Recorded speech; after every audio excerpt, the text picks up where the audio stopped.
Apa dulu Ustaz? Baik. Assalamualaikum warahmatullahi wabarakatuh. Alhamdulillahi haqqa hamdih. Wa ashhadu an la ilaha illallah wahdahu la syarikalah. Ta'ziman li majdih. Wa ashhadu anna Muhammadan abduhu wa rasuluh.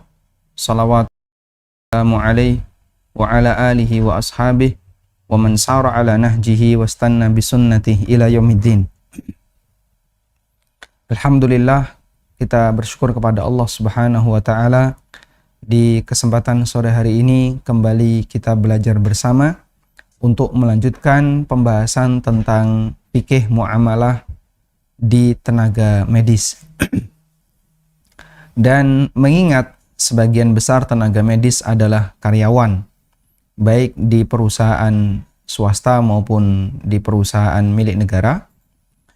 Banyak di antara mereka yang ketika berurusan dengan masalah zakat, mereka mengeluarkan zakat itu dengan menggunakan metode zakat penghasilan atau zakat pendapatan yang dikeluarkan tiap bulan sekali. Dan tentu saja sebagai seorang muslim, kita menghendaki agar setiap ibadah yang kita lakukan adalah ibadah yang bernilai sah secara syariat. Dan bagian dari salah satu ketentuan ibadah yang sah, ibadah itu harus berdasarkan petunjuk Nabi Sallallahu Alaihi Wasallam. Sebagaimana dalam kaidah yang sangat ma'ruf disampaikan dalam hadis dari Aisyah radhiyallahu anha, Rasulullah Sallallahu Alaihi Wasallam bersabda, "Man amila amalan laisa alaihi amruna fahuwa raddun." Barang siapa yang beramal sementara amal itu tidak ada ketetapan dari kami, dalam arti tidak ada aturan dari kami, fahuwa raddun, maka amal itu tertolak. Dan kita tidak ingin amal yang kita kerjakan sudah melelahkan, kemudian kita juga sudah mengeluarkan biaya, tenaga, dan seterusnya, namun ternyata tidak diterima oleh Allah Subhanahu wa taala. Sebagai muslim yang beriman kepada akhirat, tentu kita menghendaki agar amal yang kita lakukan diterima oleh Allah sehingga bisa menghasilkan sesuatu yang bermanfaat ketika di akhirat. Baik, lalu bagaimana praktek zakat profesi yang ada di tengah masyarakat? Sebelumnya, saya akan bercerita terlebih dahulu tentang masalah latar belakang keberadaan zakat profesi. Bapak Ibu yang dimuliakan Allah Subhanahu wa taala, tentang keberadaan zakat profesi, ini salah satu di antara pendapat ulama kontemporer, dan yang paling ma'ruf dalam hal ini adalah Yusuf Qaradawi. Keberadaan tentang zakat profesi. Yang ma'ruf berpendapat seperti ini adalah Yusuf Al-Qaradawi. Sebagaimana yang disampaikan oleh Dr. Yusuf Qaradawi dalam buku beliau Fikih Zakat, yang itu merupakan disertasi. Dan Dr. Yusuf Qaradawi ketika berbicara tentang masalah zakatur ratib, zakat pendapatan bulanan, beliau ketika berbicara tentang zakatur ratib, itu beliau kaitkan dengan mal mustafad. Mal mustafad. Apa itu mal mustafad? Mal mustafad adalah harta tambahan yang didapatkan oleh seseorang dan usianya belum mencapai nisab. Harta tambahan yang didapatkan oleh seseorang yang itu di luar dari harta pokok dan usianya belum mencapai nisab. Sebagai contoh ya, misalnya ada orang yang dia memiliki kambing sebanyak 40 ekor. Misalnya kambing sebanyak 40 ekor. Berarti kambing ini sudah mencapai nisab. Nisab kambing adalah 40 ekor. Setelah mencapai nisab sebanyak 40 ekor, maka ini ditunggu setahun. Ditunggu setahun. Sudah? Ketika proses menunggu setahun, namanya kambing yang jumlahnya sekian banyak, pasti nanti akan ada yang hamil, kemudian melahirkan. Sehingga dari 40 ekor itu, misalnya ya, ini di bulan Ramadan tahun 42 Hijriah. Kemudian selama 1 tahun, Ramadan pula di tahun 43 Hijriah, Ramadan tahun depan, bisa kita pastikan yang awalnya dari angka 40 ekor, mungkin tambah ya. Anggaplah misalnya beranak ada sekitar 20, sehingga jadi 60 ekor. Ya, di rentang-rentang ini kambing itu bertambah. Bahkan tanggal 1 Ramadan tambah 1 anak lagi. Sehingga dari realita ini, dari kondisi ini, maka di situ ada 20 ekor, yang belum genap setahun. Yang belum genap setahun. Sudah? Baik. Nah, 20 ekor yang belum genap setahun, ini disebut mal mustafad. Inilah yang dimaksud, salah satu di antara contoh mal mustafad. Baik. Apakah ini dizakati di Ramadan tahun 43? Ataukah yang 20 ekor ini ditunggu sampai bulan berikutnya, sehingga yang 20 ekor ini genap selama setahun? Nah, di situ ulama memberikan rincian tentang mal mustafad. Apakah harus dizakati mengikuti perhitungan haul yang pertama, ataukah dia punya perhitungan haul sendiri? Dipahami insya Allah ya di sini ya. Apakah dia mengikuti perhitungan haul yang pertama, ataukah dia punya perhitungan haul sendiri? Jadi begini, dalam zakat, wah ini saya sudah kejauhan bicara mal mustafad, tapi belum ada pengantarnya. Jadi dalam zakat, itu kan ada nisab, ada haul.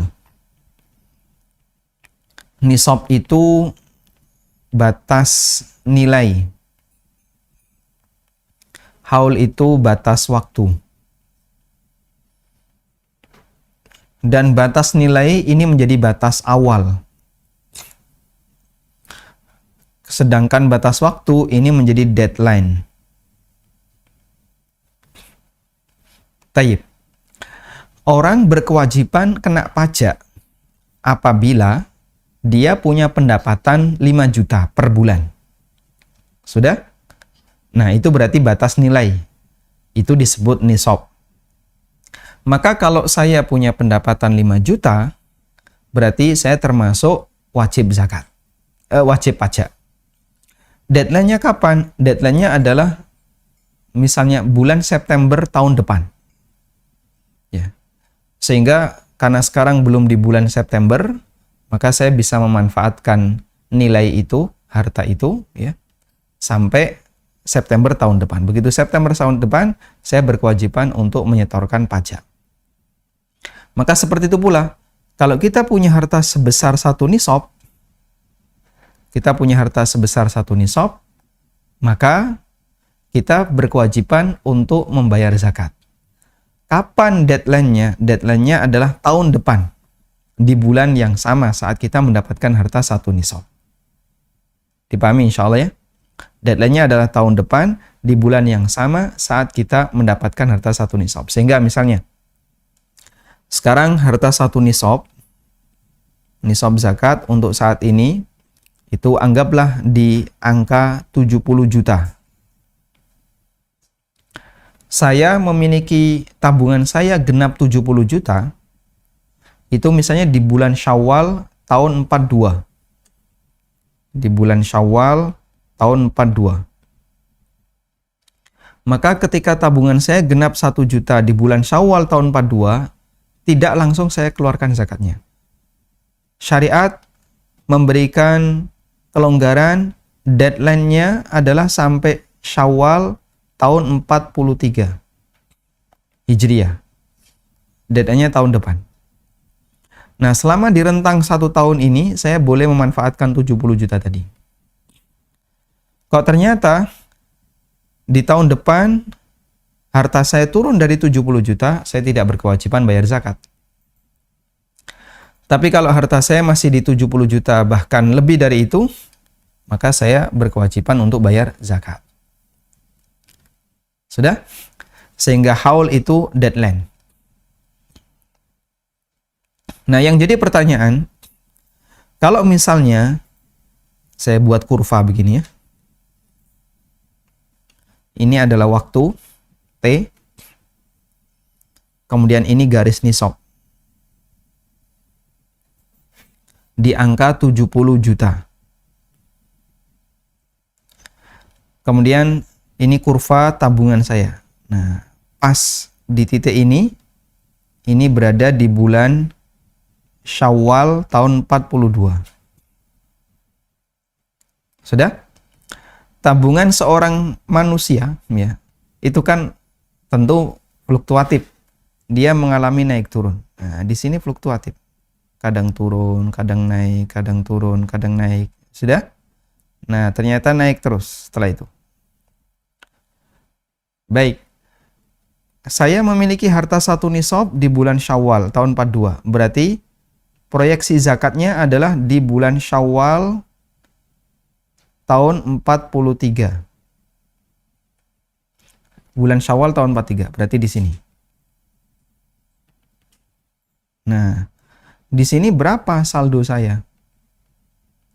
Oh, ternyata ketemu 80 juta. Baik. Di angka 80 juta itu berarti di situ ada duit senilai 10 juta yang dia, ini kepanjangannya. Ada duit senilai 10 juta yang usianya belum genap 1 tahun. Sehingga di sini plus 10 juta, ini usia belum genap setahun. Nah, yang belum genap setahun ini disebut apa? Penambahan ini disebut dengan mal mustafad. Nah, selanjutnya, kembali ke tadi, mal mustafad. Apakah mal mustafad itu dizakati? Mal mustafad yang 10 Recording juta ini. stopped. Yang Recording in progress. Nah, yang 10 juta ini apakah dikeluarkan zakatnya di titik X ini? Ataukah dia dikeluarkan zakatnya nanti? Karena usianya belum genap 1 tahun. Nah, itu dibahas di mal mustafad. Apakah haulnya mengikuti pokoknya atau punya perhitungan sendiri, punya perhitungan haul sendiri. Nah, ini yang kemudian perlu kita detailkan. Kesimpulannya, wallahu a'lam, mal mustafad itu ada 3. 1 adalah mal mustafad yang merupakan turunan dari pokok. Mal mustafad yang merupakan turunan pokok. Contoh, misalnya anak hewan, anak kambing tadi. Anak hewan yang wajib dizakati. Anak kambing, anak sapi, anak onta. Atau keuntungan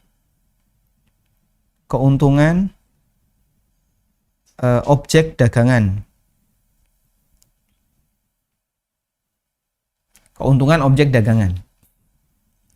Misalnya modal saya adalah 100 juta.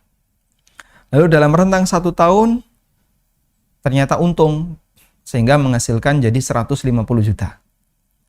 Maka 50 itu adalah turunan dari 100 juta.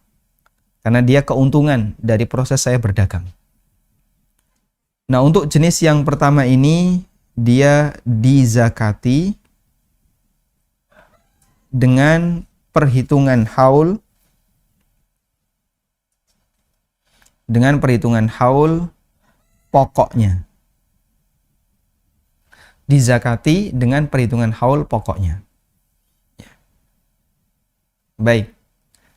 Yang kedua, mal mustafad yang bentuknya berbeda dari harta pokoknya. Berbeda dari harta pokok. Maka untuk ini dia zakatnya dihitung sendiri. Sehingga dipisahkan dari harta pokok. Contoh ya. Orang punya uang, si A punya uang sebesar 100 juta. Dalam perjalanan 1 tahun, si A memiliki kambing, dikasih kambing ya. Dia dikasih kambing 40 ekor. Nah, di sini uang dengan kambing ini dua entitas yang berbeda, dua bentuk objek zakat yang berbeda. Karena itu, kambing punya haul sendiri, uang punya haul sendiri. Pak, yang lebih real, ini kan jarang ya kasus kayak gini. Baik, yang lebih real misalnya, uang dengan ada orang punya uang 100 juta, lalu di perjalanan waktu menunggu itu, dia dikasih perak misalnya.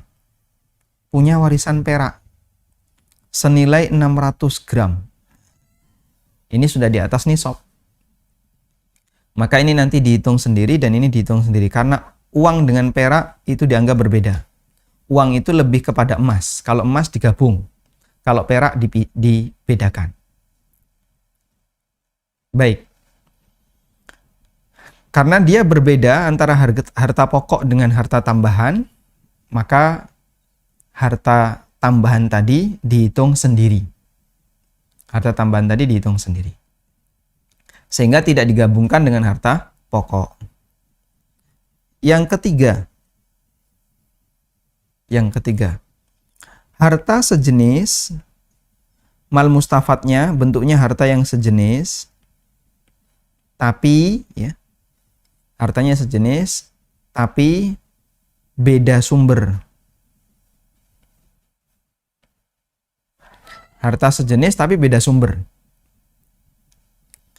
Contoh ya, harta dagang dengan warisan. Ini beda sumber. Saya berdagang dan total objek dagangan saya senilai 100 juta. Sudah? Dalam perjalanan berdagang, harta itu bertambah, berkurang, bertambah, dan seterusnya, terjadi fluktuatif.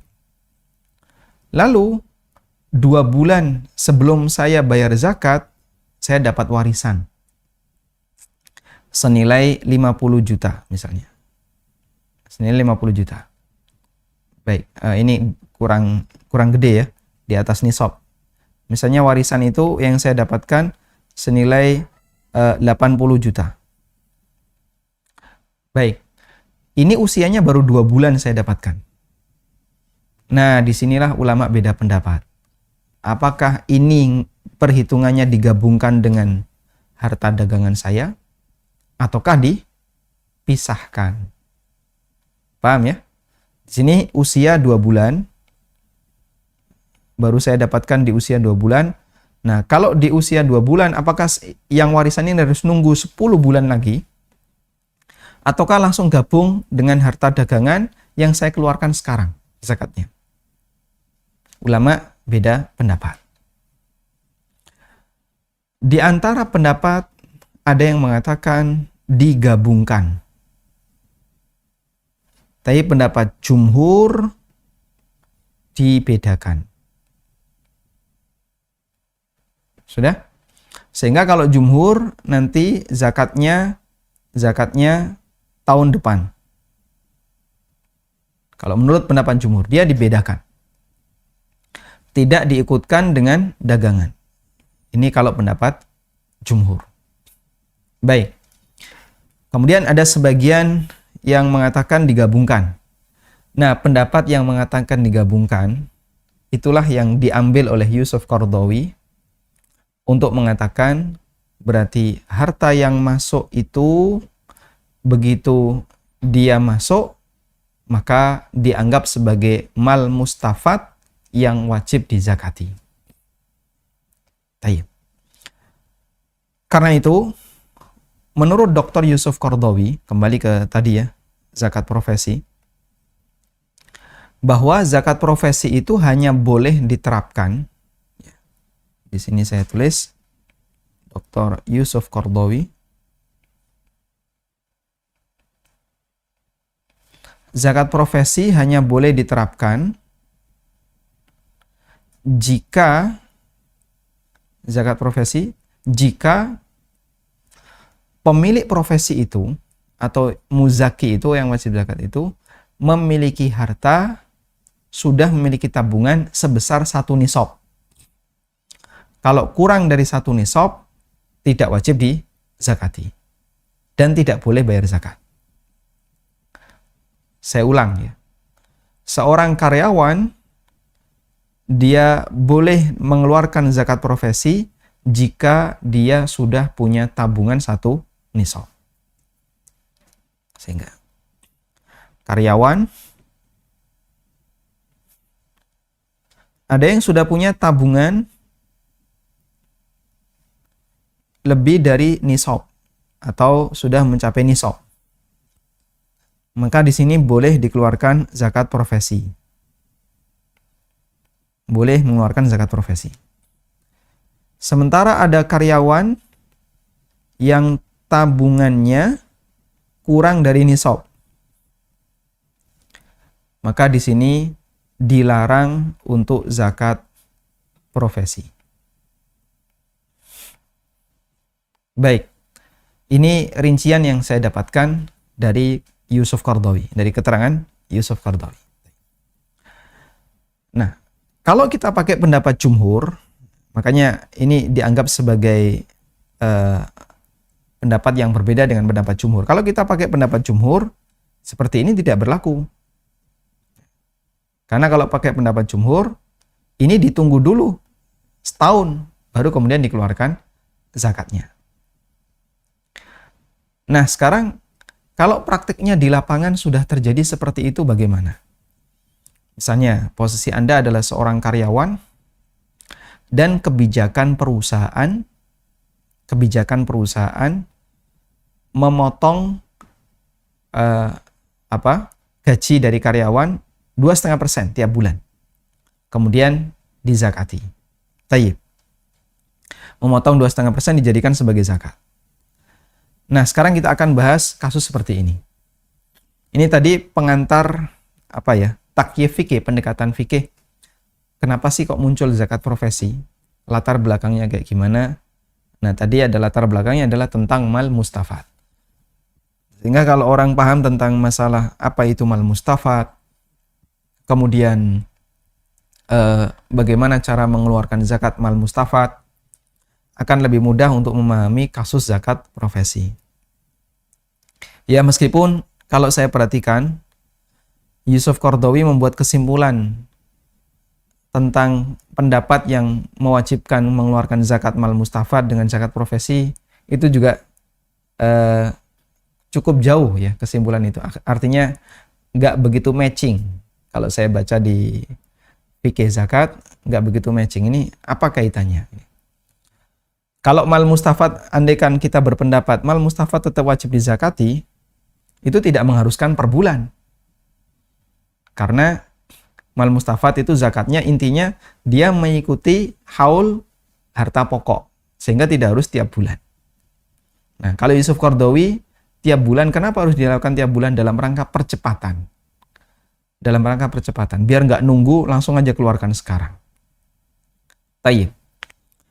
Sekarang kita akan lihat lebih dekat ya. Terus bagaimana kalau misalnya kita sekarang bicara pada kasus. Ada karyawan yang dia kerja di sebuah perusahaan atau di lembaga pemerintah, kemudian ada kebijakan pokoknya potong 2,5% sebagai zakat. Dan tentu saja kita tidak bisa menghindari karena posisi kita karyawan. Bahkan kalaupun meminta tolong jangan dipotong, nggak dikabulin. Ya, kamu kan karyawan, pokoknya harus manut saja dengan aturan yang ada. Baik. Atau sebelumnya, dari penjelasan saya ini bisa dipahami enggak? Mungkin dari jamaah ada yang mau disampaikan terlebih dahulu?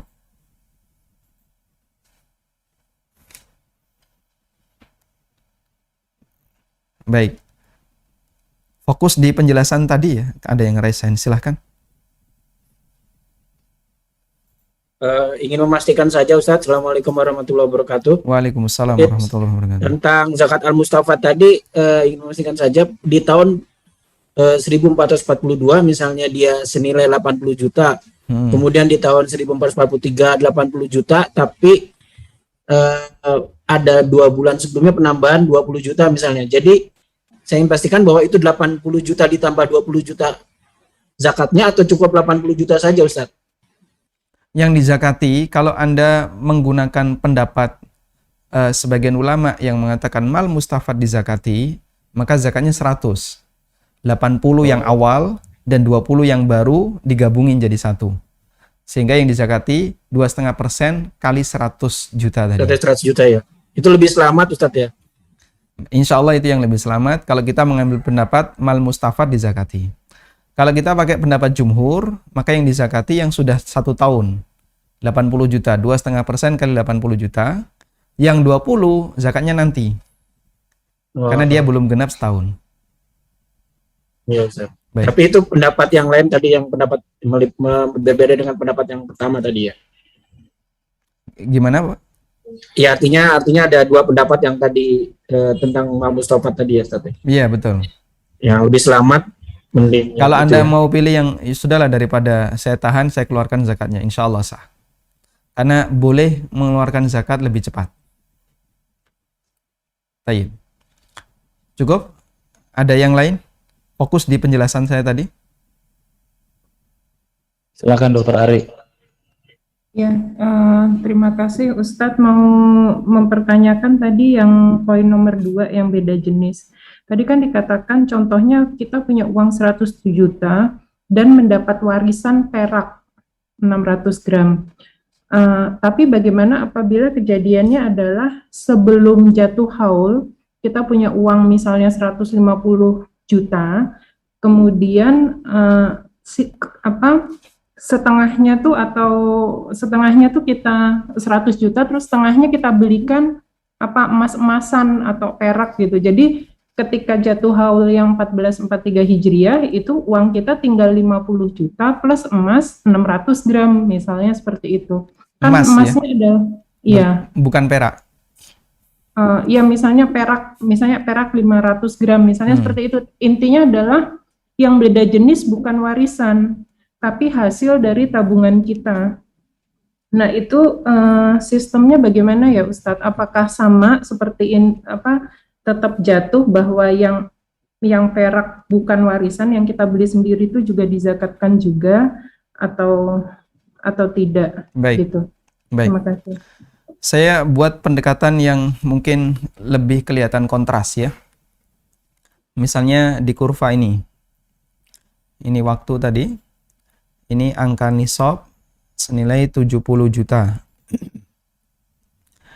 Harta Anda di angka ini misalnya. Di sini ada 100 juta. Sudah? Berarti di titik ini adalah titik awal haul. Anggaplah misalnya di bulan Ramadan tahun 42. Maka nanti proyeksi zakatnya adalah di bulan Ramadan tahun 43. Begini ya. Harta ini Anda bertambah terus. Kemudian di pertengahan haul, di pertengahan tahun Anda mendapatkan tawaran. Saya punya ternak kambing. bagus. Sebentar lagi kan Idul Adha. Kulaan kambingnya itu di bulan Rajab. Ya, bulan Rajab kan 2 bulan sebelum Ramadan ya, di bulan Rajab. Anda langsung kulaan kambing dari nilai ini anggaplah misalnya jadi 120 juta. Dari nilai 120 juta, Anda belikan kambing 60 juta. Ya, maka di sini langsung turun jadi 60 juta. 60 juta di angka 60. Sudah? Begitu masuk Ramadan tahun 43 di sini ya.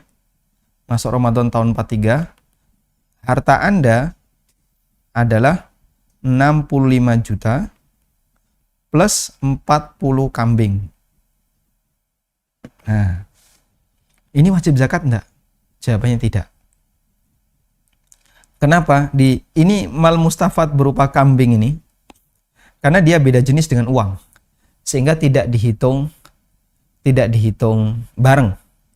Meskipun kambing ini dibeli dari uang Anda sebelumnya, dari tabungan Anda. Dan Anda beli kambing ini bukan karena ingin lari dari kewajiban zakat, tapi karena tertarik investasi.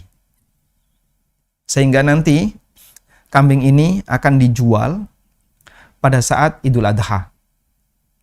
Berarti Ramadan, Syawal, Dzulqa'dah, Dzulhijjah. 3 bulan lagi akan terjual. Maka begitu terjadi demikian, turunlah nisab Anda jadi di bawah nisab, harta Anda di bawah nisab, dan begitu masuk Ramadan, Anda tidak berkewajiban untuk bayar zakat karena nominal uang Anda kurang dari 1 nisab. Dipahami insya Allah ya? Nah, kalau kambing ini diganti emas, kambingnya diganti emas. Yang 60 juta dipakai beli emas. Nah, emas sama uang sama. Emas dengan uang itu dianggap sama. Yang beda itu perak. Karena uang dikiaskan dengan emas, dan emas dengan perak itu dipisahkan, kata Nawawi. Bahkan kata beliau sepakat di kalangan ulama Syafi'iyah, emas dengan perak perhitungannya dibedakan. Sehingga kalau Anda pakai beli emas, tetap digabung. Tapi kalau Anda pakai beli perak, dipisah. Wallahu a'lam.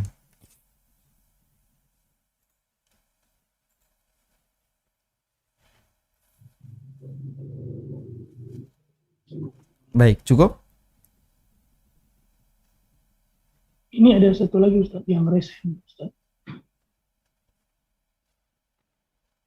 Baik, cukup kayaknya. Insya Allah sudah bisa dipahami ya. Fokus di penjelasan tadi. Kalau penjelasan tadi Bapak Ibu sudah memahami dengan baik, insya Allah kita bisa lanjutkan. Baik, silakan yang resen. Silakan Dokter Budi. Mau tanya kapan kita mulai start untuk haulnya? Apakah begitu kita mencapai nisab atau gimana? Jadi kalau misalnya sampai bulan Mei, kita hitung start dari bulan Mei. Kapan kita mencapai haul? Jadi maksud Anda adalah kapan kita mulai kena kewajiban zakat? Nggak menghitung start. Jadi misalnya kita bulan Mei ada 70 juta. Jadi nanti bulan Mei berikutnya baru kita hitung gitu. Jadi start awalnya itu. Baik. Start awalnya adalah sejak Bapak memiliki harta sebesar 1 nisab. Nah, kalau 1 nisabnya 70 juta tadi, dan Bapak punya duit 1 nisab itu di bulan Mei, maka startnya dari bulan Mei. Bulan Mei tahun depan wajib zakat. Cuman perhitungan zakat itu tidak menggunakan kalender Masehi. Sehingga ganti Mei ini dengan bulan Hijriyah yang bertepatan dengan Mei. Ramadannya atau Syawalnya atau yang lainnya. Oke. Baik.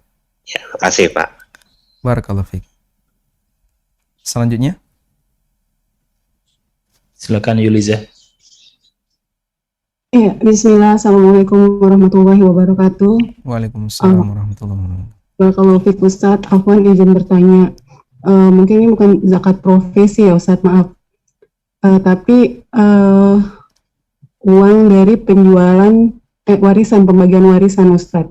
Jadi rumah warisan orang tua itu dijual ke adik gitu kan. Dan setelah uang tersebut dibagikan kepada kita, tapi yang jatah ibu saya itu ada 100 juta masih belum dibayarkan, tapi uangnya ada, dipegang sama adik saya, katanya alasannya untuk jaga-jaga dia gitu. Nah, ingin saya tanyakan, yang wajib mengeluarkan zakatnya itu adik atau ibu saya, Ustadz? Mohon pencerahannya. Uang Syukran, jazakallahu itu khair. yang memanfaatkan siapa? Adik atau ibu? Uangnya tidak dimanfaatkan, tapi Ganggu. artinya ini masih dipegang sama adik. Baik. Kalau Masih ditahan, dipegang. baik. Jika uang itu ditahan, berarti siapa yang memanfaatkan, siapa yang harus mengeluarkan zakat? Jawabannya adalah sebenarnya kalau itu terjadi akad utang piutang, yang memanfaatkan yang membayar zakat yang memanfaatkan. Apakah ibu ataukah adik? Tapi kalau posisi adik hanya menahan uang itu agar untuk jaga-jaga, berarti statusnya sebagaimana uang titipan. Maka di posisi ini yang bayar zakat adalah ibu. Karena itu uang ibu. Seperti itu, Ustaz ya. Baik. Ya, syukran, jazakallahu khair. Yang terakhir Abu Mu'ad.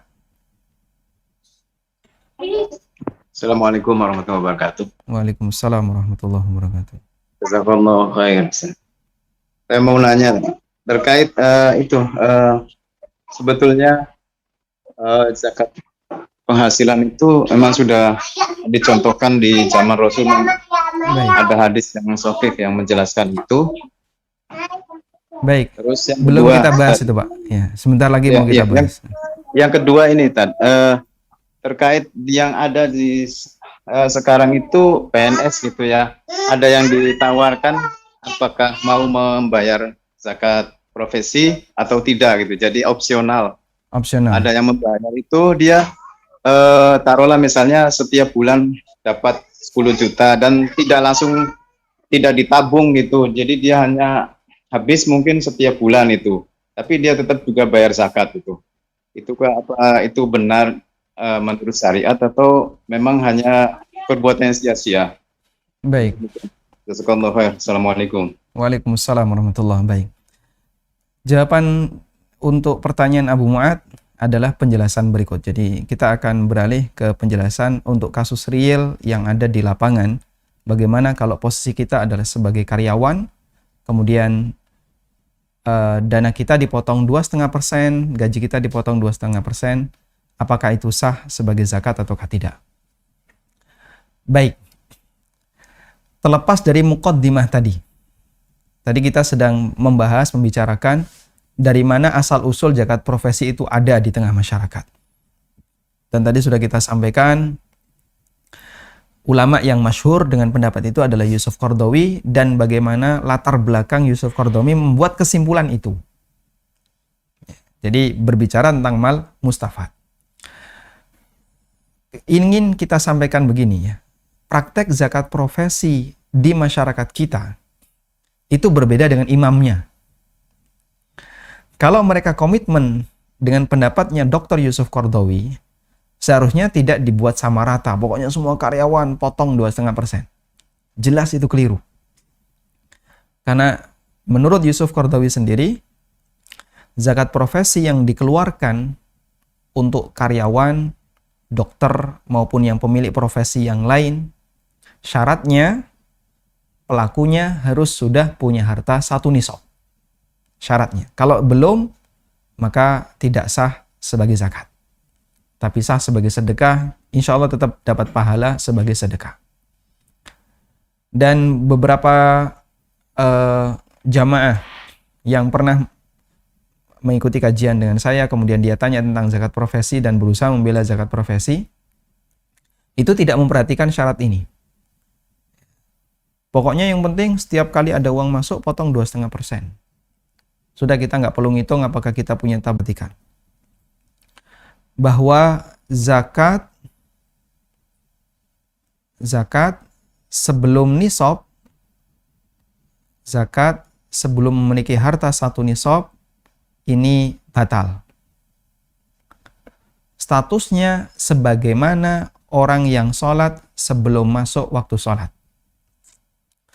Statusnya sebagaimana orang yang sholat sebelum masuk waktu sholat. Di sini saya sebutkan keterangan yang disampaikan oleh para ulama. Tidak boleh bayar zakat sebelum nisab. Buku ini belum terbit ya, tapi ini sudah saya tampilkan di sini.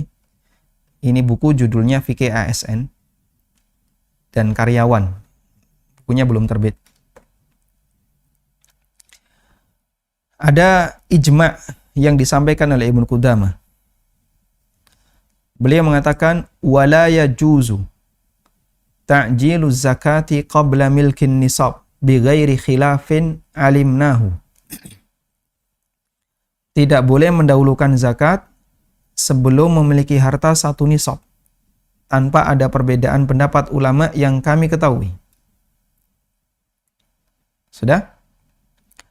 Walau malaka ba'da nisabin fa'ajjala zakatahu au zakata nisabin lam yajuz. Kalau dia baru memiliki sebagian nisab sehingga belum genap satu nisab. Dia baru punya 60 juta, belum genap 70 juta. Lalu dia membayar zakat, terburu-buru bayar zakat. Dia menyegerakan zakat. Maka lam yajuz, hukumnya tidak boleh. Karena dia mendahulukan hukum sebelum ada sebab. Baik. Sehingga di sini kita mau buat kesimpulan, zakat sebelum memiliki nisab statusnya batal. Dengan sepakat ulama sebagaimana keterangan Ibnu Qudamah. Sudah? Yang kedua,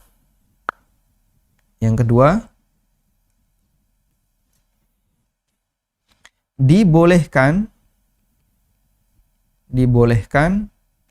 menyegerakan zakat. Dibolehkan menyegerakan zakat sebelum haul. Ini pendapat jumhur. Baik. Dan pendapat jumhur ini lebih kuat berdasarkan dalil bahwa Abbas bin Abdul Muttalib radhiyallahu anhu pernah diambil zakatnya oleh Nabi SAW sebelum haul. Dan juga ada beberapa riwayat yang lain di mana sahabat mengambil zakat dari para muzaki sebelum haul. Sebelum haul berarti belum genap rentang 1 tahun ini tadi. Misalnya dia punya harta sebesar 1 nisab di Ramadan 42, di rentang ini dia bayar zakat. Jumhur ulama membolehkan dan ini pendapat yang lebih kuat. Baik. Kita buka beberapa keterangan jumhur dalam masalah ini. Ini tentang mal mustafad. Diperbolehkan untuk bayar zakat sebelum haul. Pendapat yang pertama melarang dan ini pendapat Malikiyah Zahiriyah. Ya. Pendapat yang kedua adalah pendapat jumhur ulama dan ini yang membolehkan dengan dalil Nabi SAW pernah mengambil zakatnya Abbas bin Abdul Muttalib paman beliau. Ali bin Abi Thalib mengatakan annal Abbas sa'ala Rasulullah SAW an ta'jili sadaqatihi qabla an tahilla farakhasa lahu fi dzalik. Abbas pernah bertanya kepada Nabi SAW tentang hukum menyegerakan zakat sebelum haul, lalu beliau memberikan keringanan akan hal itu. Ya. Dan juga dari Umar, inna qad akhadna zakatal Abbasi amal awwali lil am. Saya telah menarik zakatnya Abbas tahun kemarin untuk tahun ini. Ya. Dan seterusnya. Sehingga dari sini diperbolehkan untuk mengambil zakat atau membayar zakat meskipun belum genap haul.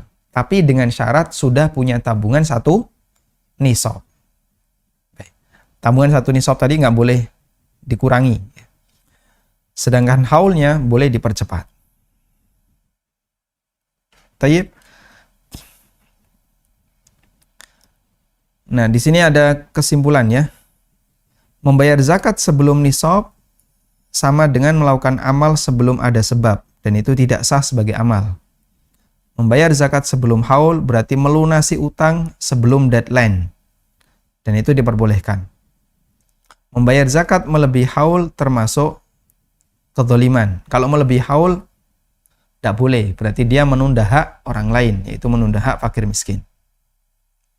Sudah? Yang ketiga, nah, yang dizakati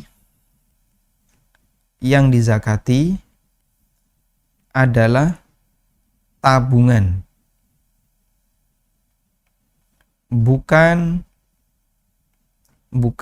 pendapatan. Yang dizakati adalah tabungan, bukan pendapatan. Sehingga ketika orang mengeluarkan zakat, maka yang dihitung zakatnya adalah tabungan, bukan pendapatan. Ya, Bapak Ibu bisa bedakan ya antara tabungan dengan pendapatan. Insya Allah bisa bedakan. Tabungan adalah apa yang mengendap, sedangkan pendapatan apa yang kita dapatkan. Yang dizakati untuk harta adalah tabungan dan bukan pendapatan. Apa dalilnya? Dalilnya adalah hadis dari Ali bin Abi Thalib radhiyallahu anhu. Dan di sini saya sebutkan bahwa yang dizakati adalah tabungan, bukan pendapatan. Hadis dari Aisyah radhiyallahu anha. Nabi SAW bersabda, "La zakata fi malin hatta yahula alaihil haul." Tidak ada zakat harta sampai berlalu selama 1 tahun. Ibnu Munzir mengatakan, "Ajma'u ala anna zakata tajibu fil mal ba'da dukhulil haul. Faman adda dzalika ba'da wujubihi alaih anna dzalika yujzi'u anhu." Mereka sepakat bahwa zakat itu wajib untuk harta setelah masuk haul. Siapa yang menunaikan zakat setelah datang sebab wajibnya, maka zakatnya sah. Yang ini menunjukkan adanya syarat haul, menunjukkan bahwa sebelum harta itu dizakati, dia diendapkan terlebih dahulu. Jadi mengendap dulu. Berarti kalau berbicara mengendap, maka yang dizakati adalah apa? Tabungan dan bukan apa? Pendapatan. Baik. Selanjutnya, bolehkah zakat itu dibayarkan bulanan? Kita bicara bayar zakat bulanan. Sebagian ulama menyebutkan dibolehkan mengeluarkan zakat dengan cara dicicil bulanan. Dicatat ini ya. Nggak kelihatan ya? Kelihatan nggak? Yang di Zoom kelihatan. Jadi dibolehkan mengeluarkan zakat dengan cara dicicil bulanan. Selama masih di rentang haulnya. Namun, jika haulnya sudah tiba, wajib dikeluarkan total nilai zakatnya dan tidak boleh dicicil. Ketentuan ini berlaku jika muzaki telah memiliki tabungan yang besarnya sudah mencapai nisab. Nah, kesimpulan ini saya dapatkan dari keterangan Ibnu Qudamah. Ibnu Qudamah mengatakan, Qala Ahmad, Imam Ahmad berkata, beliau mengutip keterangan Imam Ahmad. La yujazzi'u ala aqaribihi minaz zakah fi kulli syahrin. Ya'ni la yuakhiru ikhrajaha. Tidak boleh mencicil zakat untuk diberikan kepada kerabat tiap bulan. Lalu kata beliau, maksud Imam Ahmad adalah tidak boleh ditunda mengeluarkannya. Hatta yadfa'uha ilaihim mutafarriqatan fi kulli syahrin syai'a. Kemudian diserahkan kepada fakir miskin tadi secara dicicil tiap bulan. Fa'amma in ajjalaha fadafa'aha ilaihim au ila ghairihim mutafarriqatan au majmu'atan jaza li'annahu lam yuakhirha an waqtiha. Baik. Adapun jika pembayaran zakat disegerakan lalu diserahkan ke mustahik kerabat maupun selain kerabat secara terpisah atau langsung jadi satu, hukumnya boleh. Karena dia tidak menunda waktu pembayarannya. Jadi maksud beliau di sini ya, bayar zakat bulanan. Di sini jika sudah deadline, jawabannya ini kata Imam Ahmad dilarang. Ya. Misalnya, yang dimaksud sudah deadline gimana Pak? Misalnya ini ya, si A punya harta sebesar 100 juta ini, 100 juta ini. Lalu dia harus bayar zakat di bulan Ramadan tahun depan, di sini ya, Ramadan tahun depan. Nah, harta si A sekian, jadi 150 juta. 2,5% dari 150 juta, berapa? Maka zakatnya berapa? 2,5% dari 150 juta. 2,5 tambah 1/4, 3,75 juta. Nah, nilai ini dibayarkan oleh si A setelah Ramadan. Syawal kasih 1 juta. Dzulqa'dah kasih 1 juta. Dzulhijjah kasih 1 juta lagi. Diberikan kepada mustahik yang merupakan keluarganya secara bertahap. Sejuta tiap bulan. Sudah? Sampai akhir bulan 750.000. Dah, zakatnya sudah saya bayarkan semuanya. Tapi dengan cara dicicil. Kata Imam Ahmad, tidak boleh. Karena jadinya apa? Dia menunda pembayaran zakat. Seharusnya dia serahkan semuanya di titik ini. Kemudian keterangan Ibnu Qudamah, tapi kalau dia cicil di sini,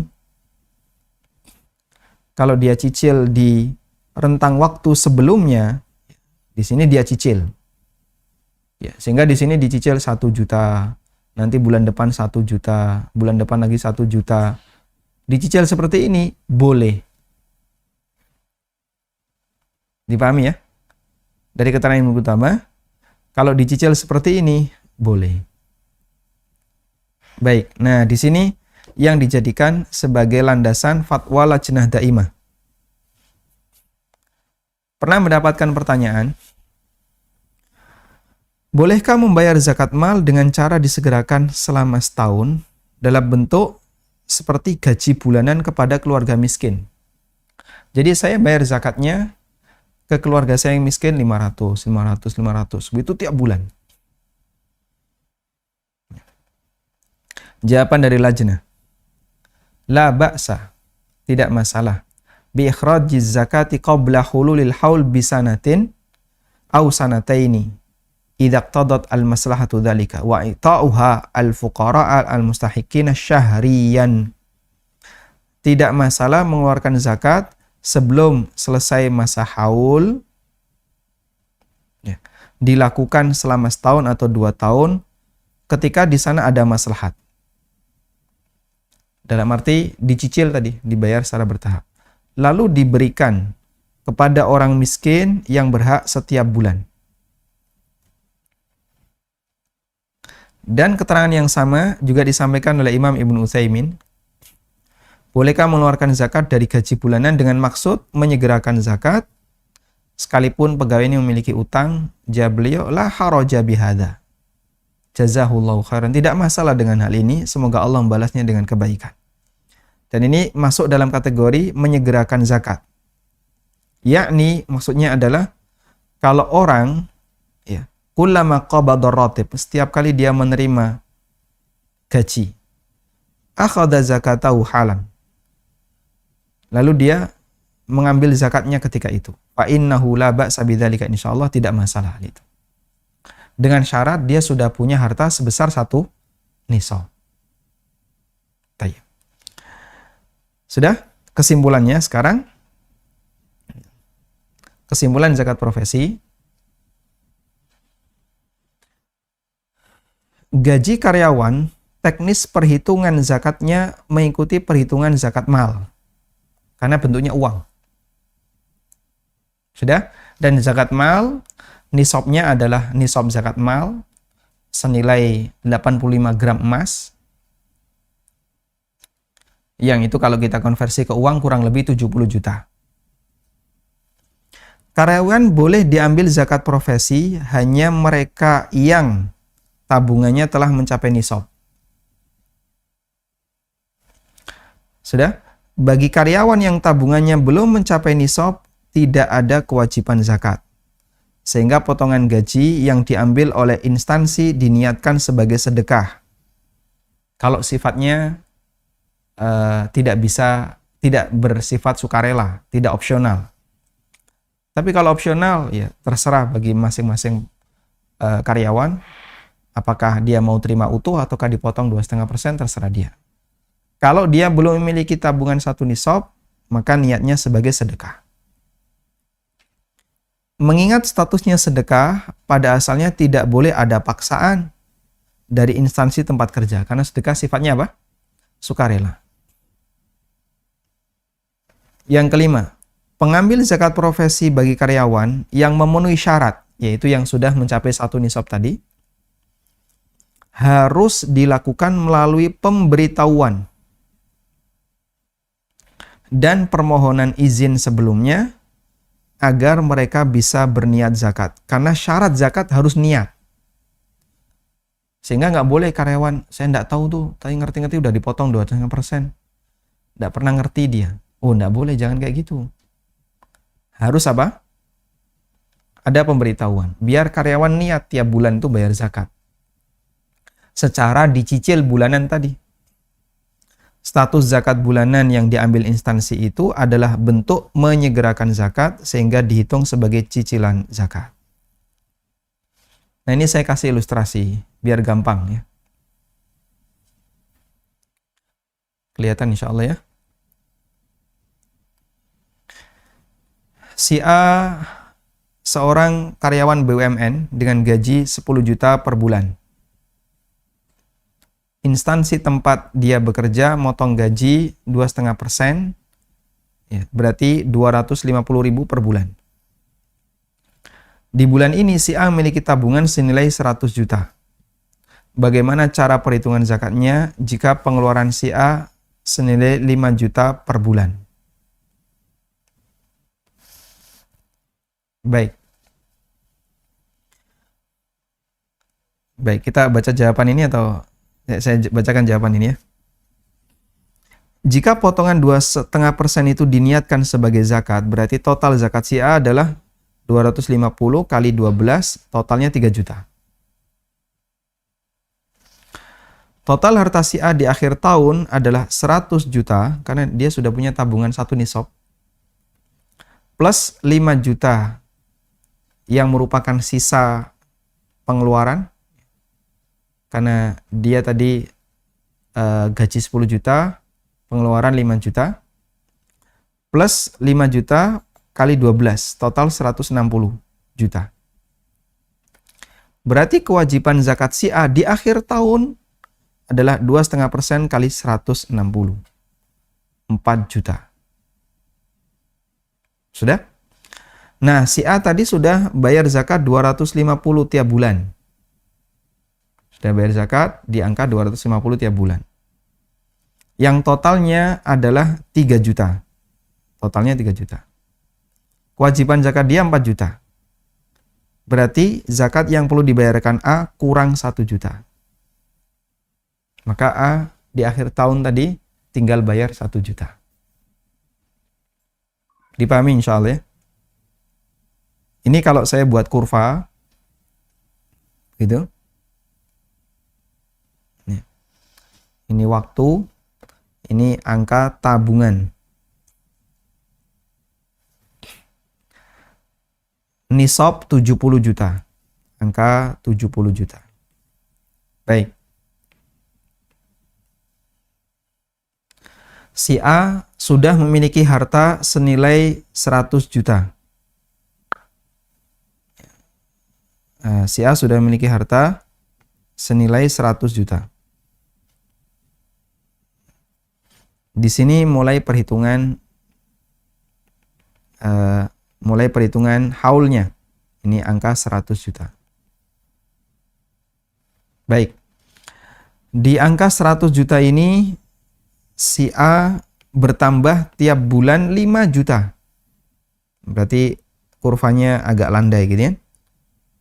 Agak landai 5 juta. Flat, anggaplah flat. Ini misalnya di bulan Safar tahun 42 Hijriah. Berarti proyeksi zakatnya adalah sama di bulan Safar pula tahun 43 Hijriah. Sudah?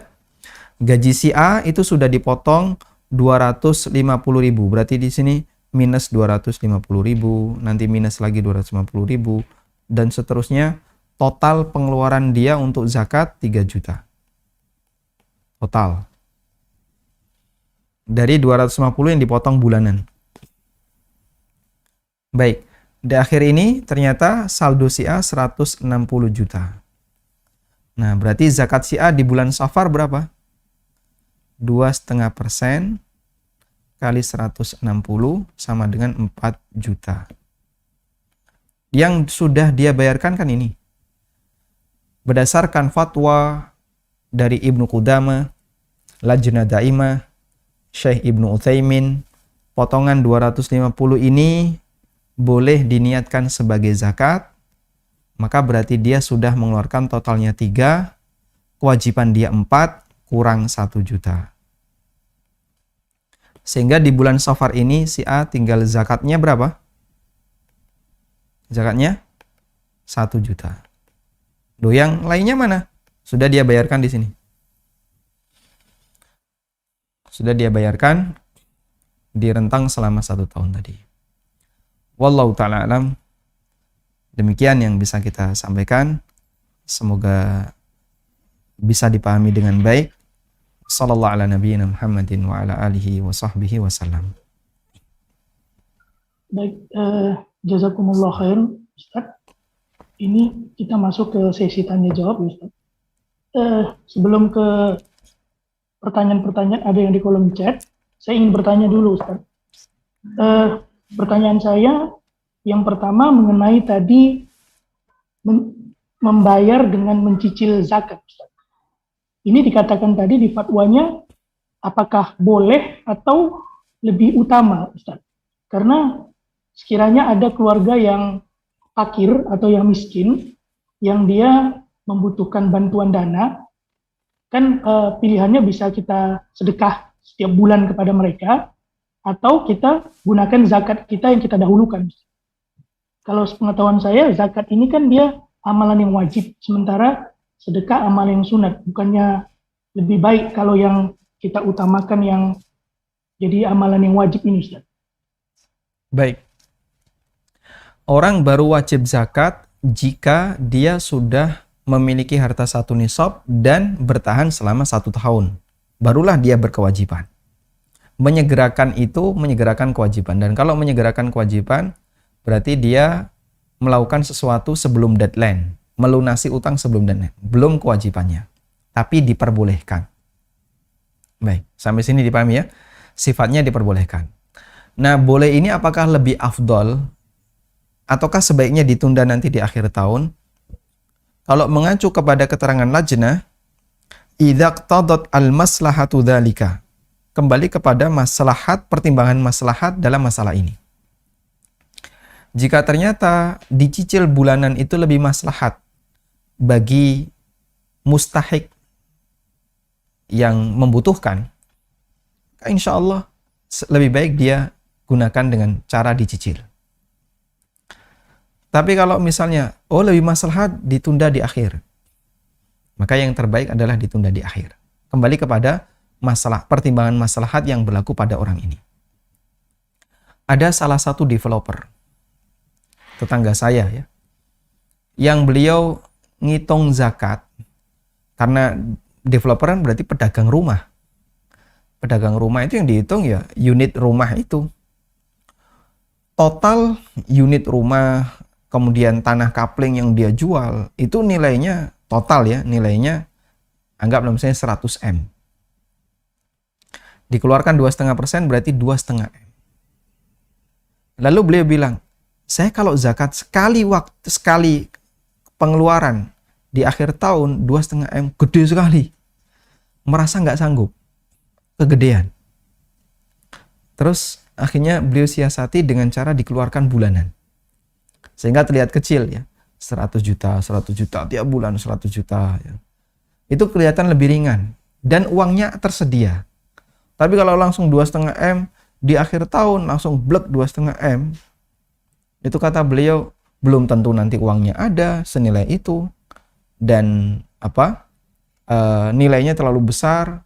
Nek kata orang Jawa awang-awangan gitu. Ini jadinya menakutkan sekali, segede itu harus dikeluarin. Bahasa Indonesianya apa? Awang-awangan ya.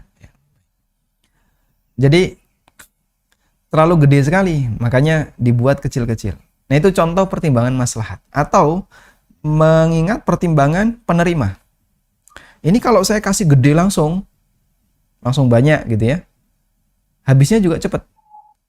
Saya lebih baik ngasih dikit-dikit, tapi bulanan. Sehingga sesuai dengan kebutuhan tiap bulan. Itu contoh pertimbangan maslahat. Nah kalau pakai pertimbangan maslahat, maka yang afdol dari keterangan lajnah, yang afdol adalah dibuat dengan cara bulanan. Wallahu a'lam. Baik, jazakallah Ustaz. Kita masuk ke pertanyaan ya Ustaz. Yang pertama dari kolom chat ini ada dari Niko. Assalamualaikum Ustaz. Apakah bila sudah membayar zakat mal setiap tahun, umat muslim juga wajib membayar pajak? Syukron jazakumullah khair Ustaz. Pajak dengan zakat itu dua kewajiban yang berbeda. Yang satu kewajiban negara, yang satu kewajiban agama. Sehingga kalau Anda bertanya apakah jika sudah membayar zakat tiap tahun masih berkewajiban untuk bayar pajak, ya ini nggak matching gitu ya. Kewajiban agama, urusan Anda dengan Allah Subhanahu wa Ta'ala, dan di situ ada hak mustahik. Yang kalau itu tidak ditunaikan, Allah Subhanahu wa Ta'ala memberikan ancaman keras. Ketika zakat tidak dibayarkan, maka pelakunya akan disetrika kelak di hari kiamat dengan harta yang dia punya. Sebagaimana yang Allah sebutkan dalam Al-Quran. Yauma tuqwa fi nari jahannam. Yauma yuhma fi nari jahannam, pada hari ketika mereka dipanaskan di neraka jahannam. Fatuqwa biha jibahuhum wa junubuhum. Kemudian patuknya ya, mukanya disetrika, perutnya disetrika dengan harta yang dia simpan. Dalam ayat yang lain Allah berfirman, sayutawwaquna ma bakhilu bihi yaumal qiyamah. Harta yang dia simpan karena pelitnya itu akan dikalungkan jadi ular, menjadi syuja' al-aqra, ular yang bisanya sangat kuat sampai botak kepalanya. Dan ular ini akan mengatakan, ana malukum, ana kanzukum, aku adalah hartamu, aku simpananmu yang tidak kau keluarkan zakatnya. Itu kaitannya dengan masalah agama. Kalau urusan negara, ya kembali kepada tanggung jawab Anda dengan negara. Ya silahkan melakukan tawar-menawar gimana caranya, misalnya kok Anda keberatan untuk bayar pajak. Wallahu a'lam. Baik, jazakallah Ustaz. Pertanyaan yang berikutnya dari Evi Kusnandar. Bismillah, izin bertanya Ustaz, bagaimana dengan zakat pertanian? Ada Ustadz yang menyamakan zakat profesi sama dengan zakat pertanian. Mohon penjelasannya, jazakumullah khair. Baik, wa jazakumullah khairan. Memang salah satu di antara alasan Yusuf Qaradawi adalah beliau memberikan pertimbangan dengan pertanian. Zakat pertanian itu dikeluarkan tiap panen. Begitu dapat, keluarin. Begitu dapat, dikeluarin. Sudah? Tapi Yusuf Qaradawi tetap mensyaratkan harus nisab. Karena pertanian juga kalau di bawah nisab nggak wajib mengeluarkan zakat. Nisab pertanian berapa sih Pak? Nisab pertanian adalah 5 wasak. Yang itu kurang lebih, ya, kalau saya pakai standar wasak karena standar wasak kan sifatnya rentang ya. Kalau pakai rentang bawah ya kurang lebih 750 kilo, 7,5 kintal. Kalau Anda panen 100 kilo ya, berarti cuma 1 kintal, maka Anda tidak berkewajiban untuk bayar zakat bayar zakat pertanian karena kurang dari nisab. Sehingga pertimbangan nisab ini penting. Maka para ustadz di Indonesia, kalau mereka tetap ingin mewajibkan adanya zakat profesi, sementara pertimbangan nisab tidak diperhitungkan, saya kira dia sendiri juga tidak sependapat dengan Yusuf Qaradawi. Karena Yusuf Qaradawi tetap menggunakan pertimbangan nisab. Wallahu a'lam. Dan kias ini sebenarnya juga kias yang kurang bagus ya, nggak benar. Kenapa? Karena yang namanya uang itu mengikuti perhitungan zakat mal. Sedangkan pertanian itu objeknya berbeda dengan zakat mal. Dan jangan dibolak-balik, pertanian digunakan untuk standar zakat mal pakai pertanian. Jadinya nggak karuan. Allah sudah ngasih aturan, zakat mal ada aturannya sendiri, zakat pertanian ada aturannya sendiri. Wallahu a'lam. Baik, yang berikutnya dari IC. Assalamualaikum Ustadz, bagaimana dengan uang dari tabungan saham? Kalau nilai saham pada saat kita beli tahun lalu senilai 100 juta, lalu nilai itu turun pada tahun ini menjadi senilai 80 juta. Walaupun saham tersebut tidak dalam kondisi dijual. Mana nilai yang harus dizakati? Waalaikumsalam warahmatullahi. Zakat saham ini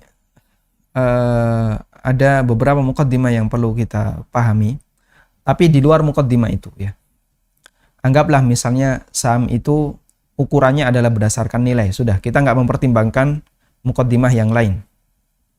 Kita tidak mempertimbangkan pertimbangan-pertimbangan yang lain.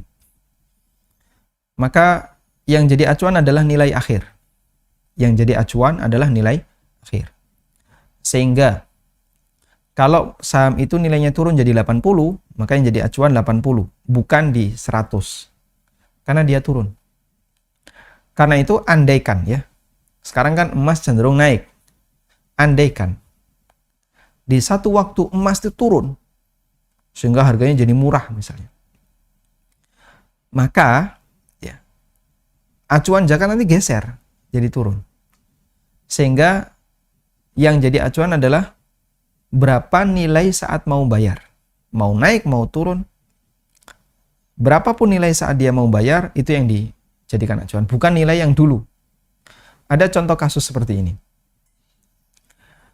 Sekarang, saya punya uang 70 juta. Sudah nisab ya. Berarti zakat saya ini di bulan apa? Anggaplah Muharram. Kurang berapa hari lagi kan masuk Muharram. Selasa masuk Muharram gitu. Anggaplah Muharram tahun 43. Berarti zakat saya adalah Muharram tahun 44. Muharram tahun 44, duit saya tetap 70 juta. Muharram tahun 44 itu berarti sama dengan bulan Juli atau bulan Agustus tahun 2023.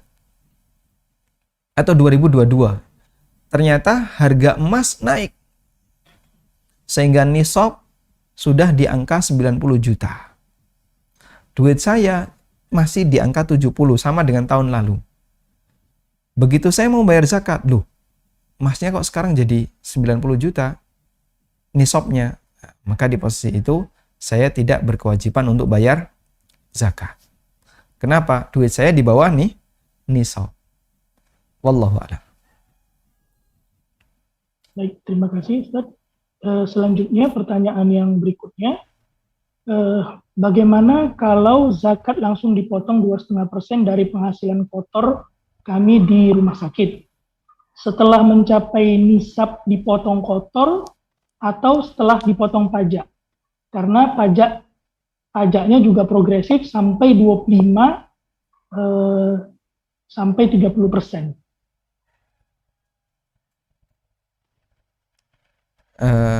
Sebentar, saya kurang begitu paham. Coba diulang.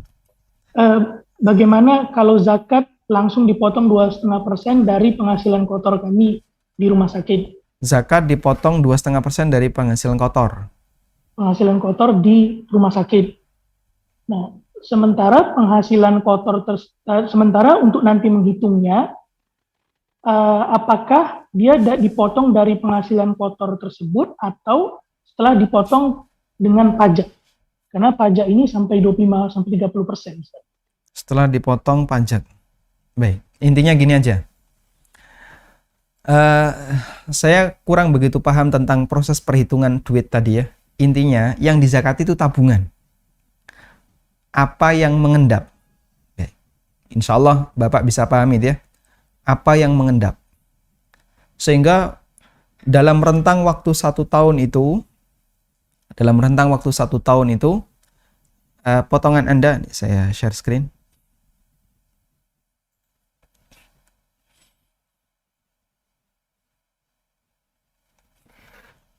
%2,5% dari penghasilan kotor. Misalnya ya, penghasilan kotor Bapak adalah 20 juta. 2,5% dari penghasilan kotor berarti 500.000. Sudah? 500.000 ini statusnya saving zakat. Dipotong oleh instansi, biarkan aja. Dan Anda berniat untuk zakat. Saya berasumsi ya, misalnya saya membuat permisalan, bukan berasumsi, membuat permisalan. Tabungan Bapak senilai 500 juta misalnya. Bapak sudah punya tabungan 500 juta. Lalu punya penghasilan tambahan tiap bulan. Sudah? Untuk 2,5% zakatnya 500.000. Anda niatkan sebagai zakat. Nah, dari 20 juta ini juga dipotong pajak. Misalnya 20%. Gede banget ya. Berarti berapa ini? Ya. 400.000. Kok 400.000? 4 juta. Ya. Dipotong pajak 4 juta. Nah, ini kan nggak dihitung, ini masuk negara. Berarti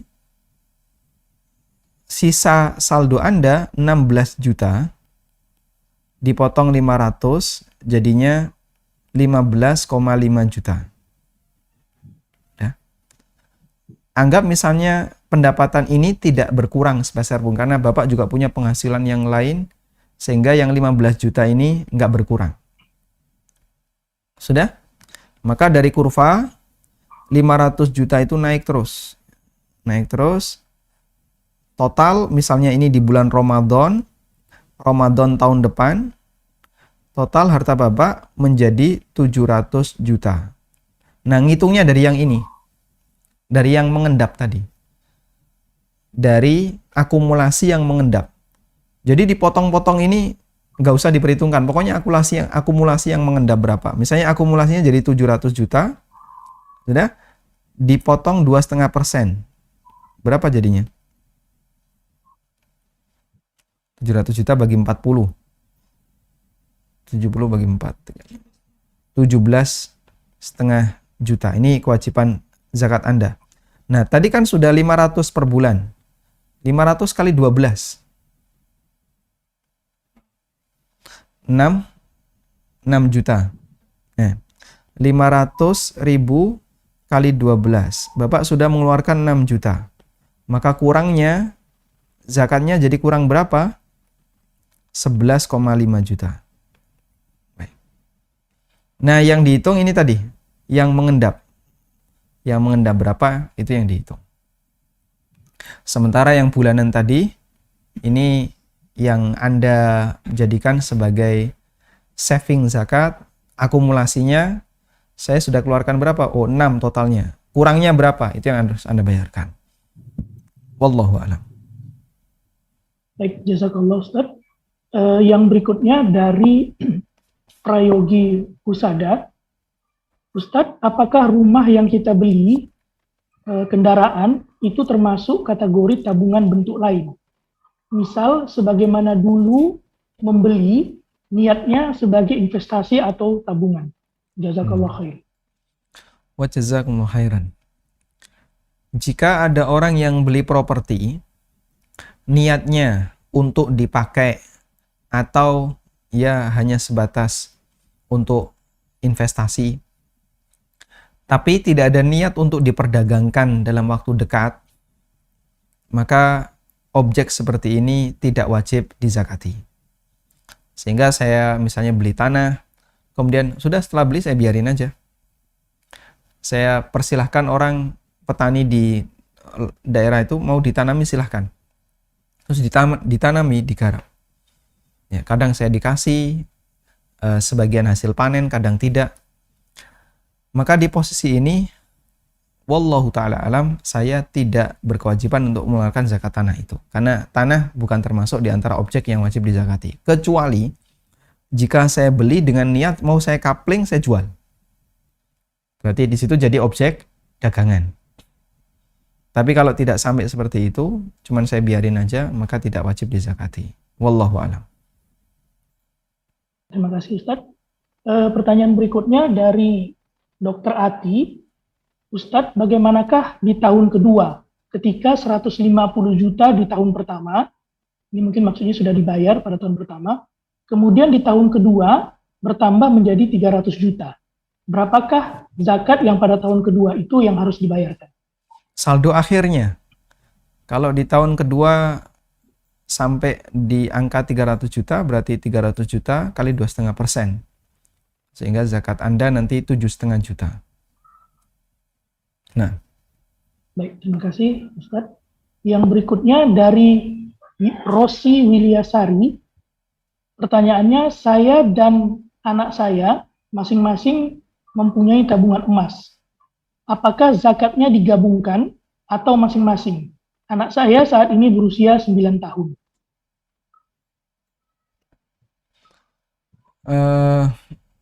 Wallahu alam, jika ini adalah kepemilikan yang berbeda, misalnya, karena anak kecil boleh memiliki, seperti dia memiliki warisan, atau dia dikasih hadiah oleh pamannya, oleh Pak D-nya, dan seterusnya. Lalu dia memiliki harta, maka kepemilikan itu sah. Dan ibu punya kepemilikan sendiri, anak punya kepemilikan sendiri. Ketika kepemilikan itu berbeda, maka tidak digabungkan. Sehingga zakatnya dipisahkan. Bahkan jangankan orang tua dengan anak, suami istri, pendapat yang jauh lebih kuat di antara khilaf ulama, itu dipisahkan. Sehingga harta suami dihitung sendiri, harta istri dihitung sendiri. Dan ini masuk dalam pembahasan tentang malul khiltah, harta campuran yang dimiliki oleh satu orang dengan orang yang lain, yang dia masih satu badan, dalam arti satu keluarga, apakah digabung ataukah dipisah. Pendapat yang lebih kuat adalah dipisahkan. Wallahu a'lam. Terima kasih Ustadz. Berikutnya pertanyaan dari Aris Sulistiawati. Mohon dijelaskan Ustadz mengenai statement bahwa membayar zakat melebihi haul adalah kezoliman. Bayar zakat melebihi haul sama dengan bayar utang melebihi deadline. Kalau kewajiban zakat Anda adalah di bulan Muharram, kewajiban zakat Anda di bulan Muharram, misalnya Anda punya kewajiban zakat senilai 5 juta di bulan Muharram, tapi tidak Anda segera bayarkan, ditunda gitu ya. Setelah Muharram apa? Safar, Rabiul Awal, Rabiul Akhir. Anda tunda. Anda keluarkan Safar, dikeluarkan 1 juta. Rabiul Awal 1 juta. Rabiul Akhir 1 juta. Jumadil Ula 1 juta lagi. Sampai Jumadil Akhirah 1 juta. Nah, habis 5 juta. Dicicil sama bulanan. Dolim itu. Seharusnya kan begitu Muharram langsung keluarkan 5 juta. Maka kalau dia tunda-tunda, itu berarti menunda hak orang lain, hak fakir miskin, hak para mustahik. Makanya kenapa disebut kezaliman? Karena saat dia keluarkan tertunda, berarti sama dengan menunda harta milik orang lain untuk diserahkan. Sama dengan Anda menunda pembayaran utang. Deadline utang Muharram, tapi Anda tunda-tunda sampai Syawal. Ya kasihan yang punya hak, yang seharusnya dia bisa dapat haknya lebih cepat, tapi ditunda. Sama seperti Anda ketika sudah berat dapat gaji karena sudah bekerja, tapi pihak rumah sakit nggak bayari. Yang salah siapa? Rumah sakit. Dolim itu rumah sakit. Instansi tempat orang bekerja, karyawan sudah bekerja, ternyata nggak digaji. Dolim itu instansinya. Sama seperti itu. Wallahu a'lam. Baik, terima kasih Ustadz. Yang berikutnya pertanyaannya dari Hilda Novita. Bagaimana dengan penghasilan yang diperoleh dari rumah sakit swasta yang jumlahnya tidak sama besarnya setiap bulannya? Apakah bisa kita ambil nilai rata-ratanya saja atau nanti akhir tahun baru kita hitung dan dikeluarkan, yang berarti kita tidak dapat mengeluarkan zakatnya per bulan? Sebenarnya zakat tadi kita punya prinsip ya, yang dihitung itu tabungan, bukan pendapatan. Anda kalau pakai teori ini insya Allah gampang dalam memahami mau pendapatan A, B, C, dan seterusnya. Karena itu perhatikan tabungan. Maka kalau Anda bekerja di rumah sakit swasta, lalu gaji Anda itu tiap bulannya kan tidak sama, fluktuatif karena berdasarkan pendapatan dari rumah sakit itu. Mau dibayarkan zakat bulanan sementara Anda sudah punya harta 1 nisab, ataukah mau nanti nunggu 1 tahun kemudian totalnya berapa baru Anda keluarkan? Dua-duanya diperbolehkan. Dan teknis mengeluarkan bulanan seperti tadi, apa yang sudah dikeluarkan itu dicatat sebagai saving zakat. Artinya saya sudah mengeluarkan zakat tapi dicicil bulanan. Dan beberapa fatwa ulama membolehkan hal itu sebagai bentuk takjil zakat, menyegerakan bayar zakat. Dengan syarat sudah punya harta sebesar 1 nisab. Wallahu a'lam. Baik, terima kasih Ustadz. Yang berikutnya dari Arafiah. Yang ditanyakan, apakah uang tabungan misalnya ada sebesar 200 juta, tapi ada hutang atau tetapi ada hutang cicilan mobil atau rumah di bank. Ini bagaimana pembayaran zakatnya? Baik. Ini jadinya melebar di luar zakat profesi ya. Tentang zakat utang piutang. Kalau kita punya utang ke orang lain, apakah itu mengurangi zakat? Ulama khilaf dalam masalah ini. Dan pendapat yang benar, selama utang itu belum kita bayarkan, maka tidak mengurangi zakat. Sehingga, misalnya ya, Anda punya tabungan senilai 100 juta. Dan Anda punya utang senilai 50 juta. Sudah? Bulan ini Anda harus mengeluarkan zakat. Kalau Anda potong 100 juta tabungan Anda untuk bayar utang, dah ini utang saya lunasi. Dari 100 juta yang Anda punya. Sudah? Sehingga utang Anda lunas. Saldo Anda tinggal 50. Berarti di bawah nisab, Anda tidak berkewajiban bayar zakat. Tapi, kalau utang 50 juta itu tidak Anda bayarkan sampai titik akhir haul, maka Anda tetap mengeluarkan zakat 100 juta tadi. Ya. Sehingga Anda harus keluarkan 2,5% dari 100 juta. Wallahu a'lam. Baik, satu lagi ya pertanyaan. Ada yang resen? Satu lagi. Ada yang resen? Mungkin yang resen saja ya. Silakan Karina. Silakan. Mau menyamakan konsep. Tadi kan disebutkan bahwa yang dibayarkan di akhir tahun adalah nominal dari saldo akhir. Nah, kalau sepemahaman saya berarti itu jadi pada akhirnya zakat penghasilannya dihitung per bulan dan nanti sebagai saving zakat tadi dikurangi dari yang setelah 1 tahun, 2,5% dari saldo akhir 1 tahun. Nah, itu apakah berbeda dengan zakat tabungan atau zakat simpanan? Maksudnya berbeda? Jadi kalau belum ini saya memahaminya zakat penghasilan itu berbeda Dihitung dengan berbeda. Zakat. Nah, baik. Tapi kalau dari konsep penghitungan itu tadi kan dengan menggunakan saldo akhir, tapi hitungannya tetap disebut sebagai zakat penghasilan. Ini mohon pencerahannya supaya satu konsep. Baik. Baik, yang benar karena sama-sama bentuknya uang, sehingga masuk dalam satu ruang lingkup zakat mal. Maka cara perhitungannya digabungkan, baik tabungan maupun pendapatan. Sehingga potongan-potongan pendapatan 2,5% tiap bulan jadikan saving zakat. Nah, itu juga bisa mengurangi zakat tabungan. Di akhir pendapatan Anda, sebagian Anda yang mengendap, sebagian Anda manfaatkan, sebagian mengendap. Endapan itu ditotal dengan tabungan yang ada plus pendapatan tambahan. Totalnya berapa?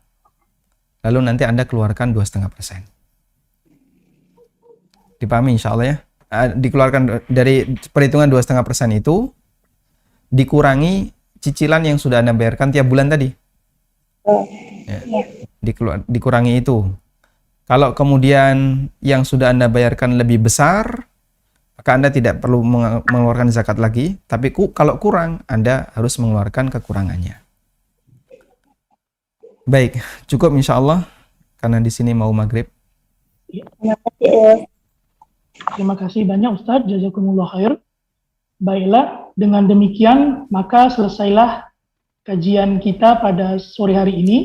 Insya Allah ilmu yang disampaikan Ustadz Ami sangat bermanfaat dan semoga kita bisa mengikuti kajian-kajian yang berikutnya. Dan akhir kata kami mengucapkan terima kasih yang sebesar-besarnya kepada Ustadz Aminul Bait, hafizahullah, atas kajian yang telah diberikan.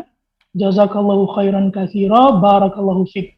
Kita tutup kajian ini dengan doa penutup majelis. Subhanakallahumma wa bihamdika asyhadu an la ilaha illa anta astaghfiruka wa atubu ilaik.